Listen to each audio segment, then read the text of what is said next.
খেয়াল করবেন, জিনিসটা একটু বোঝার চেষ্টা করবেন। যে ভালোবাসার নির্দিষ্ট কারণ থাকে সে ভালোবাসা বেশি দিন টিকে না। মনে করেন আপনি কাউকে ভালোবেসেছেন তার হাসি দেখে, এই হাসি যতদিন সুন্দর লাগবে ভালোবাসা থাকবে, হাসি যখন সুন্দর লাগবে না ভালোবাসা অটোমেটিক শেষ হয়ে যাবে। তো সত্যিকার ভালোবাসা কি জানেন?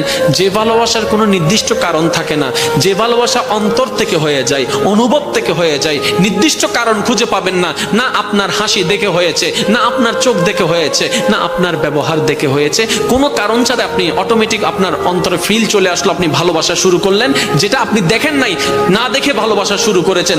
দেখবেন এই ভালোবাসা কখনো শেষ হবে না। মনে রাখবেন এটা রহমানের দরবার থেকে স্বামীর অন্তরে স্ত্রী, স্ত্রীর জন্য স্বামীর জন্য আসা ভালোবাসা। কেমন ভালোবাসা? এই ভালোবাসা কখনো ডিভোর্স আনবে না, কারণ সে সারা জীবন কেটে যাবে কেন ভালোবাসি কেন ভালোবাসি এই কারণ খুঁজতে খুঁজতে জীবনেই চলে যাবে, জীবনেই শেষ হয়ে যাবে, ডিভোর্স হওয়ার কোনো সম্ভাবনা আর থাকবে না। বলেন না সুবহান। আল্লাহ, জানি না কত গুনাহ করেছি, কিন্তু প্রত্যেক দোয়াতে তো আল্লাহ তোমার কাছেই ক্ষমা চাই, আর তুমি ছাড়া আল্লাহ ক্ষমা করার আর কেউ নাই।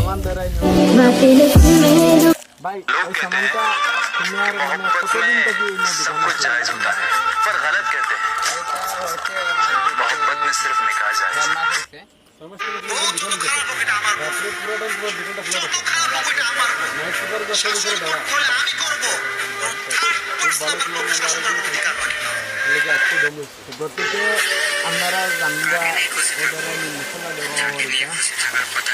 মশলাটা দেওয়ার জাল খুব টেস্টি হইব। আপনার দেখাইনি আগে আরো 2 দিন আমরা খাইছিলাম, এখন 3 নম্বর দিন খাইনি। যত বেশি আনাবে সে জীবনে তত বেশি কষ্ট পাবে, কারণ কোন বান্দা যখন বান্দায় কষ্ট দেয় আল্লাহ সব সহ্য করলো, বান্দাকে বান্দা যখন কষ্ট দেয় এটা সহ্য করে, কারণ আল্লাহ তো বান্দাকে ভালোবাসে। যদি এক বান্দা আরেকজন বান্দাকে কষ্ট দেয় আল্লাহ আরশ পর্যন্ত কেঁপে যায়। আল্লাহ এটা সহ্য করে না, বরদাস্ত করতে পারে না। আল্লাহ তাআলা এটা যে প্রিয় ভাইরা, জুলুমের শিকার যতই হন না কেন ভরসা এবং সবর করবেন একজনের জন্য। আওয়াজ দিয়ে বলেন তিনি কে? মানুষটা আমার বলার আগে 10 বার ভেবে নেওয়া ভালো যে সত্যি কি মানুষটা আমার। প্রশ্নটা নিজেকে করা ভালো যে মানুষটা সত্যি কি আমার। আসলে কি বলতো, এখনকার যুগে এক জীবন দিয়ে হোক বা এক আকাশ সমান ভালোবাসা হোক, বন্ধু হোক প্রিয় মানুষ, সারা জীবন থেকে যাওয়ার স্ট্যাম্প কোথাও নেই। তাই একবার নিজেকে জিজ্ঞাসা করা ভালো, মানুষটা আমার তো? এই তুমি যাকে এত এত ভালোবাসো, বাবু সোনা বলে মাতিয়ে রাখো, সে খায় না বলে তুমিও না খেয়ে থাকো, এই মানুষটা কি তোমার? কিন্তু কোথায় লেখা আছে ভালোবাসা সহজ, কিন্তু থেকে যাওয়াটা নয়। প্রতিশ্রুতি দেওয়াটা আরো সহজ, রাখাটা নয়। মানুষ তাই সুযোগ পেলেই না বদলে যায় সময়ের সাথে সাথে।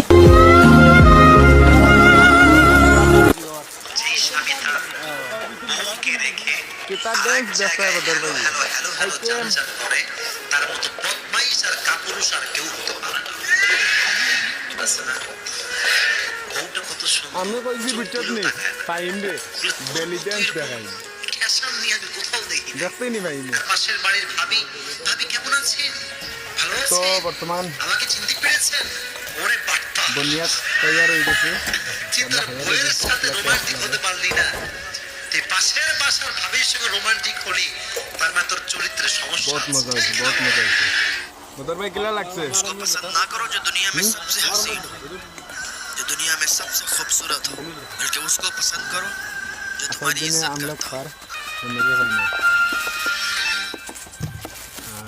আপনি দেখবেন পৃথিবীতে সেই মানুষ সবচেয়ে বহুত বেশি মজার কষ্টে থাকে মেরে হইছে, যে আপনারা কাউকে আইলে কষ্ট খাইবাও দেয় না। না। সেই খাইলে মানুষ ভাল লাগবে। সবচেয়ে দুঃখে থাকে যে কাউকে দুঃখ দেয় না। পৃথিবীতে সবচেয়ে সেই মানুষটা ফাইন বেশি কিলা লাগছে রে ভাইয়া? প্রতারিত হয় যে কারো সে প্রতারণা করেই নাই। পৃথিবীর ভাই? নিয়মটা হচ্ছে এইটা। তার মানে আপনি যত বেশি ভালো হবেন তত বেশি আপনাকে আল্লাহ তাআলা কষ্ট তারা দিয়ে ঘিরে number one রাখবেন। লাগছে কারণটা কি? খাইতে গেলে। এটা আল্লাহর সিস্টেম। আমরা কাউকে কষ্ট দিই না কখন? যখন ভালোবাসি। ভালোবাসলে আমরা কষ্ট দিতে চাই না, কিন্তু আল্লাহর সিস্টেমটা হচ্ছে ভাই ভাতটা হবি নাই? আল্লাহ যত বেশি ভালোবাসে ভাতটা হবি? তত বেশি পরীক্ষা তো। করে। আল্লাহ যত বেশি ভালোবাসে তত বেশি কষ্ট দেয়। কারণটা কি জানেন? কারণ আল্লাহ আপনাকে জান্নাত দিতে চায়। সুবহানাল্লাহ পড়া। প্রত্যেকটা পুরুষ তার তার শখের নারীকে সাজা গোজা সুন্দর পরিপাটি দেখতে চায়। একজন স্ত্রীর উচিত নিজেকে শাড়ি পরে, থ্রি পিস পরে, হালকা মেকআপ করে, লিপস্টিক ইউজ করে যেভাবে পারা যায়, যতভাবে পারা যায় নিজেকে সুশোভিত করে, নিজেকে সাজিয়ে আমরা খানি জানি শেষ হয়ে গেছে, আমরা এখন বারোই দিয়া পরিপাটি করে রওনা দিলাম। উপস্থাপন করা। স্ত্রীর চোখের আপনারা দিকে লোকে যখন স্বামী তাকান। তাকাবে, তার চেহারা দেখে যখন স্বামী খুশি হবে, এটাও সেই মেজ চালু করা যাও। মনে পড়বেন না তো সবাই? আল্লাহর আল্লাহ ये दुनिया तो ऐसी ही है। इस दुनिया के लोग ऐसे ही हैं। বাই বাই বকলাবান্না अगर आप किसी के सामने रोएंगे ना, लोग आपका हंस के मजाक उड़ा देंगे। अपने रब से रोकर मांग लिया कर, ওয়াসব দিন ভাই और किसी के रोने पर हंसता नहीं है। छोड़ने वाले तो हमेशा बहाना तलाश करते हैं। भूले जाने दे, उनसे कुछ ना তো कहें। নার কিটা করে लेकिन यकीन कीजिए, जो आपके मुखलिस होंगे ना, वो 10 जूते खा के भी आपका साथ नहीं छोड़ेंगे।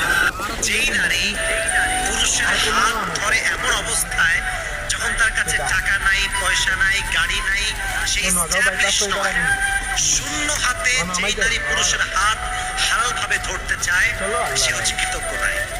কারণ এই নারী এক অসাধারণ নারী, কারণ সে এমন এক অবস্থায় হাত ধরেছে যখন পুরুষের কাছে কিছু নেই। যুবক ভাইয়েরা, যেই নারী হালালভাবে তোমাকে বিয়ে করতে চায় এমন অবস্থায়, when you have nothing, যখন তোমার কাছে কিচ্ছু নাই, মনে রাখবা সেই মেয়েটা, she deserves the true love from you। সে তোমার থেকে প্রকৃতপক্ষের ভালোবাসা পাওয়ার আশা রাখে, সে তোমার যোগ্য। जिस घर में शौहर अपनी बीवी को दूसरों के सामने इज्जत नहीं देता है और उसको रुलाता है, तो अल्लाह रब्बुल इज्जत फरिश्तों को हुक्म देता है कि जाओ उसके घर से मेरी रहमत और बरकत को ले आओ और उसकी जिंदगी से खुशियां वापस ले आओ। মানে এমন একজন স্বামী হবে যাকে তার স্ত্রীর চোখ বুঝে বিশ্বাস করতে পারে যে he is the honest person. আপনি একজন হাজবেন্ড, আমার দিকে তাকে কথাগুলো শুনবেন। আপনি একজন হাজবেন্ড, আপনি বাইরে গেছেন, 3 দিন 4 দিন কোনো খবর নাই, হয়তো কোনো জবে গিয়েছেন, আপনার কোম্পানি ট্যুরে গিয়েছেন বা ঘুরতে গিয়েছেন। আপনার স্ত্রী যেন এটা পরিপূর্ণ শিওর থাকতে পারে যে না, আমার স্বামী আমাকে বাদ দিয়ে কোথাও পরকিয়া করবে না। That is called honest person. এবং প্রত্যেকটা মেয়ে চায় যে আমি যে পুরুষকে বিয়ে করব, আমি যেন সেই পুরুষকে তেমন বিশ্বাস